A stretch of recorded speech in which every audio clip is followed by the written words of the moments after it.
It's time for the Daily Stand Up Podcast presented by Agile Dad with your host, Lee Henson. Without any further ado, let's get started. It's time for our Agile, Not So Agile episode of the Daily Stand Up Podcast. And I always try to find something that's good news or uplifting, something that's going to help motivate us and move us in the right direction. And today I found a story that comes from Georgia State University. They had their first class that graduated, a class of inmates that graduated. So one of the chancellors at the school said this is a degree to utilize when they finally come home. They have photos of these inmates in caps and gowns and perhaps even blues underneath. 9 inmates from Walker State Prison in Georgia are set to receive their associate's degree for 60 credit hours of work done while they were incarcerated. Now, here's the interesting part. 3 are graduating with the highest honors, which means they had between 3.9 and a 4.0 GPA. 6 others are graduating with high honors. Isn't that crazy? That's 3.7 to 3.89 GPA. Organized by Georgia State University as part of their prison education project, the courses included a variety of subjects such as environmental sciences, English, philosophy, ethics, and geology.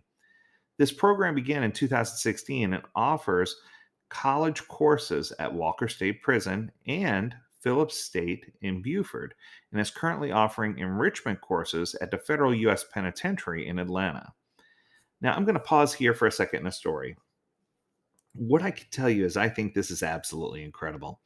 I'm all about giving people a second chance at life, a way to press the reset button, a way to start new and start fresh and to reclaim some of their dignity. Many of these people who are locked up may have been locked up for multiple repeat offenses of small infractions. Some may just not have had proper representation. Others belonged in jail.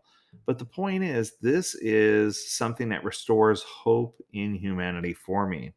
It shows that these individuals, when given the correct guidance and tools that they need, that they may actually be able to go out and be a contributing member to society.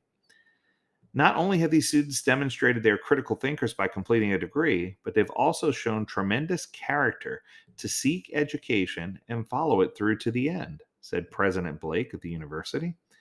The degree they rightfully earned can never be taken away from them. I think that's awesome. It says here that 50 other students are already in the pipeline, something which Patrick Rodriguez, the director of the program, says will reduce the chances that they will end up incarcerated again because they'll have a degree to stand on. I believe that we can serve all facilities here in the state of Georgia to begin reducing our incarceration numbers and the amount of people on probation and parole. For most of the students in the program, the education they received is the first time many of them have ever earned a degree of any type. I learned several things about myself throughout the course of completing this degree, but the most important thing to me is that I have worthwhile thoughts, ideas, and insights. My long term goal is to use the skills that I've learned and developed to make positive and meaningful contributions to humanity. My immediate goals are to help others reach their education goals and to help them learn how to make better life choices. Indeed, education is one of the best tools for reducing reactivism of incarceration. Another inmate said, "This has given me a passion for learning. I never knew why someone would want to be a teacher, but now I see how good it is to give back, and now I actually get it." I am so impressed by this program, and I don't know why this program isn't something that's done nationwide or worldwide. I think that many of the problems that we face in today's society, whether it has to do with culture, or whether it has to do with sentiment, or whether it has to do with bias based on social media, or whatever the case may be in our lives, much of it is based on lack of education. Now, I want to be careful because I'm not saying people are uneducated. I said lack of proper education. I feel like there are too many people who don't seek out the right avenues to receive the education. They go to the book of Google or they go to their peers and ask their opinion instead of actually having the knowledge on how to make critical choices and how to do critical thinking. Now, if any of you met me or attended one of my classes, one of the things that I challenge people to do in every single one of my classes is to think critically without bias. One of the quotes that I often use is a quote from a famous Indian proverb. A lot of people misquote it. They say that in order to understand, you need to walk a mile in someone else's shoes. That's great, but that's not what the quote said.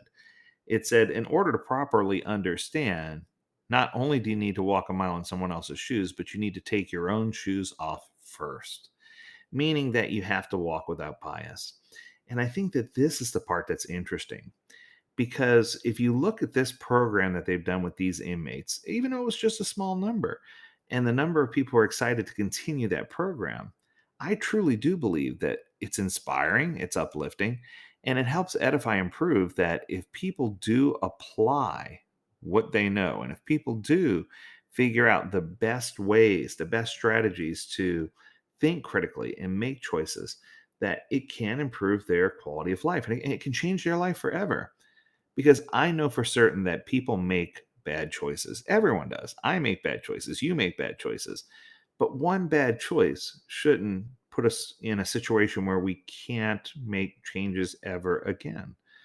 I truly believe that people have the ability to rehabilitate. And there are some people, granted, who have mental illness or other things that prevent them from being in that situation.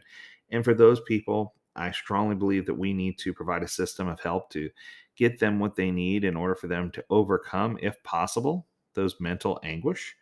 But if it's not something that can be overcome, they need a place where they can find comfort and peace, while the people who can be rehabilitated are educated, rehabilitated, and brought down a path to help contribute to society.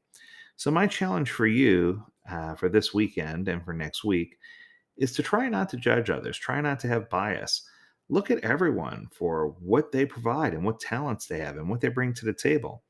And I promise you that if you just take a few minutes to look at people without bias, that you'll discover that everyone has individual strengths and that it's a great and powerful tool that we can use to help build society around us.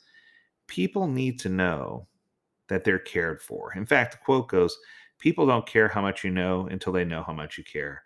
And I'm just so impressed with this program. I hope that it can be spread elsewhere. I hope that it can become part of a curriculum at every single incarceration center so that people can become educated and learn how to make better choices so they don't wind up making the same mistakes again. I hope you have a powerful and amazing weekend.